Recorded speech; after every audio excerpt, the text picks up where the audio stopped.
Hello everyone, Victor Tanzig here, and welcome to the Reddit Railway. Today's destination is r/am I the arsehole, so all aboard! My wife and I got married last summer. Her family lives across the country, so I had never actually visited them until now, but I had met them a handful of times, and we've always gotten along fine. They invited us to stay with them for a few days. We flew in and everything went well. Her dad and I watched football while she caught up with her mum and sisters. We had a really nice dinner, but things went south at the end of the night. Her parents didn't want me sharing a bed with my wife while in their home. They expected me to sleep on the couch. I honestly thought they were joking at first, but they insisted we sleep separately. I had a problem with that. I also have a bad back and the couch looked very uncomfortable. After arguing back and forth for a bit, I decided to leave and book a hotel. I told my wife she didn't have to come with me and that I'd call her the next day. So I left and got a good night's sleep, trying not to let the whole situation bother me. This morning I called my wife asking when I should come by. She told me her parents want me to apologize for leaving the way I did. I told her that I'm willing to do that to keep the peace, but they need to acknowledge their request was inappropriate. She said she'd talk to them and call me back. She does 10 minutes later. She tells me that not only will they not apologize, they now insist I need to come back and stay on the couch for the rest of our visit. If I don't agree to this, I'm not welcome back in their house. I'm pretty livid. I told her there's absolutely no chance I'm doing that and that I'm no longer willing to offer any sort of apology. My wife's sisters are now bothering me, saying this is just the way their parents are, and my wife is very upset. I apparently need to just give in and stay on the couch for the rest of the trip before this turns into some sort of family feud. From my perspective, I don't care what they think, and I'm willing to treat the rest of this trip as a solo vacation. I'm willing to go sightseeing and meet my wife back at the airport at the end of the week. But I have to know, am I the arsehole? Not the arsehole. I agree you should follow someone's rules if you're staying at their house, but only when they're reasonable. I don't see anything reasonable about this. OP did clarify in the comments this isn't a cultural thing, so I really don't understand what the issue is. Don't apologize, OP. You did nothing wrong, but shame on your wife for not standing by you or standing up for you. I suspect there's something more going on here, so let's jump into the update to see if there is.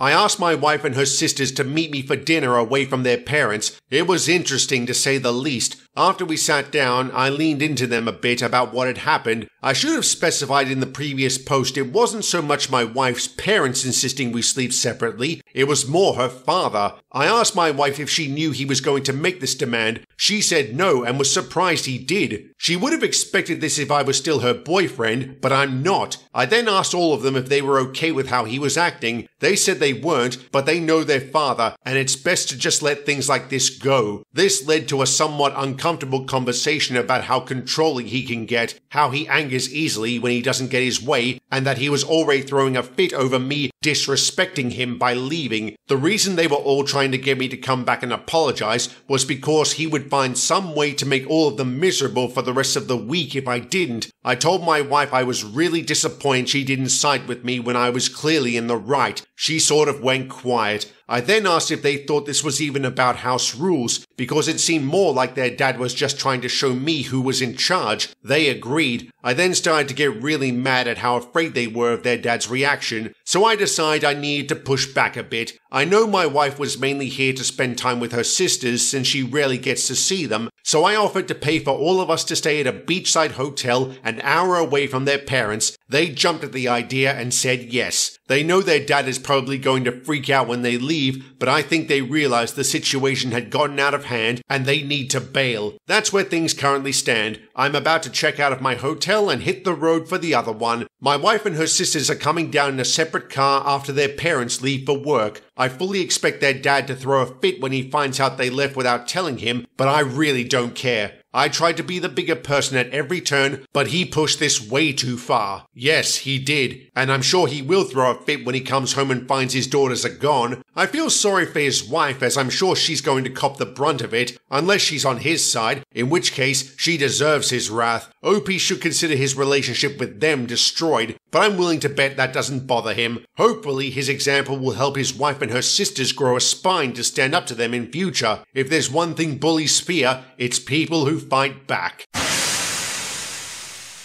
I've been friends with Janet for over a decade. She's always had some sort of disability, the most prominent being an autoimmune disease that causes chronic pain. She is very active on social media, where she talks about her condition openly. Recently, I had severe pain in my hands due to my job. It got so bad that I'm physically incapable of using my left hand for the most basic of tasks, like picking up a pencil or waving. I told Janet about it since she's a friend, and she was sympathetic. Less than 24 hours later, I went onto her social media. She had posted a crying video to her followers about her chronic hand pain. I was kind of dumbfounded since she had been with me the day before opening jars and carrying things with no complaints. I decided to let it go. Maybe it came on suddenly. How do I know what she's dealing with? But then it started getting weird. Janet began asking more and more questions about my condition. What did the pain feel like? How frequent was it? Does it shoot to other places? Was it localized? At first I didn't think anything of it and answered her. She would then turn around and describe the exact same pain on her social media. She even used the same terminology I did. I was shocked and decided to stop answering her questions. For a couple of months, she stuck with what she had already told her followers, until last night. After a few visits with my doctor, the pain disappeared, but I have lost most of my grip strength, and that's something I'll have to live with. Anyway, Janet called me, and I stupidly told her all of this. The next morning, she posted a 20-minute sob fest on social media regarding her lost grip strength and how she can't do basic tasks anymore. Frustrated, I texted Janet and told her to stop mimicking my condition and passing off the symptoms as her own for attention. She wrote back that I was an asshole for suggesting she was doing that. She then told her followers I accused her of being a fake and how hurt she was. Thankfully, she didn't use my name. At first, I gave her the benefit of the doubt, but after her symptoms mirrored mine so quickly, it was suspicious. I don't know what kind of autoimmune disorder she has, or if this is a contributing factor to her pain. She told me she has not been tested, but she feels like she has one. She just doesn't know what. I didn't ask further questions because it's not my business. Hang on, she only thinks she has an autoimmune disease? She's not actually diagnosed? Then how do you know she has one at all? How does she? Based on her behavior, I'm betting she doesn't. It's too coincidental she's describing the exact same symptoms as OP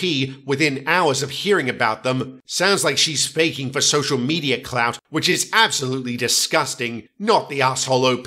Cut off this lunatic. There is an update, so let's see if she did. After reading all the comments, I've decided I'll be dropping this friendship. I honestly feel violated, not just for myself, but for others who have very real disabilities. Falsifying symptoms for attention is something I cannot stomach. I won't drop her immediately as I'm concerned for her mental health. She has bipolar, which is something that has been confirmed. The plan is to slowly remove myself from her life. And for those worried she was making money through her socials, none of her accounts are monetized. It appears she's doing this strictly for attention. While I do appreciate the petty revenge ideas, like pretending my condition has suddenly become fatal to see if she'll fall for it, I'm not going to do that. Besides, as soon as Janet learns about something new, she Googles the shit out of it. I'm sure it wouldn't take long for her to find out the truth, and I'm not so sure she'd fully commit to having a terminal illness anyway. She did call me last night and left a voicemail. She was upset and wanted to talk about her recent fibro flare-up. I haven't called her back and don't intend to. Good. Don't waste any more of your time or energy on this ratbag. Jesus, tap dancing Christ. This woman is twisted. Faking an illness for clout is bad enough, but passing off someone else's condition as your own is just evil. If there's one consolation to be had, it's that I'm positive Janet will be exposed someday. After all, how many quote-unquote sick people have been found out on social media? And with that, I'll end the video here. Thank you very much for watching, and have a good one.